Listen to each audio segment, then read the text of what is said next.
एका साईडला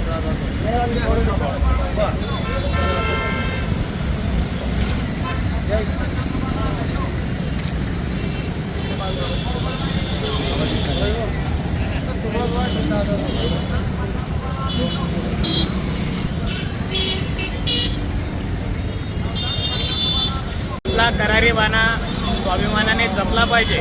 कारण असं म्हणतात की ज्याचा स्वाभिमान गेला तो व्यक्ती जिवंत असूनही मेला. हे ज्यांनी आम्हाला दाखवलं ते छत्रपती संभाजी महाराज यांच्या जयंतीनिमित्त आपल्या सर्व तालुकावासियांना सर्वप्रथम मी मनपूर्वक शुभेच्छा देतो.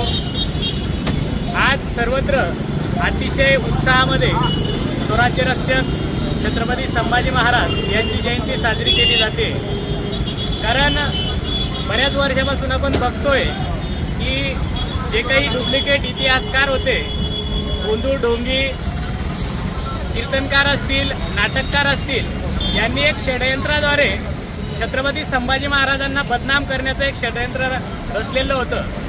परंतु जसं सूर्याचा प्रकाश काहीही केल्या आपण त्याचं तेच झाकू शकत नाही, तसं छत्रपती संभाजी महाराजांचा ज्वलंत आले जिवंत इतिहास झाकता आला नाही.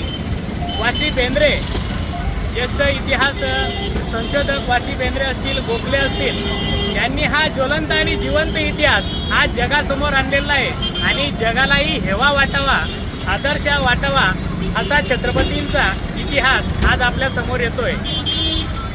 पहिले बाल साहित्यिक म्हणून ज्यांनी इतिहासाने नोंद घेतलेली आहे, ज्यांनी एका हातामध्ये तलवार आणि एका हातामध्ये लेखणी घेऊन निव्वळ इतिहासातच नव्हे तर वर्तमानात भविष्यामध्ये तरुणांचं मन मनगट मस्तिष्क सशक्त करण्याचं बळ ज्या राजामध्ये होतं, असा राजा या इतिहासाने नोंद घेतलेली आहे. त्या राजाच्या जयंतीनिमित्त आज जामनेर नगरीतील सर्व लोकसेवक, सर्व पक्षाचे पदाधिकारी आज इथं जमलेले आहेत. त्यांच्या वतीने सर्वांना शुभेच्छा देतो आणि छत्रपतींचा इतिहास आज घराघरामध्ये पोहोचावा यासाठी मराठा सेवा संघ परिवार असेल, त्यांचे 33 कक्ष असेल, सर्व प्रयत्न करतच आहेत.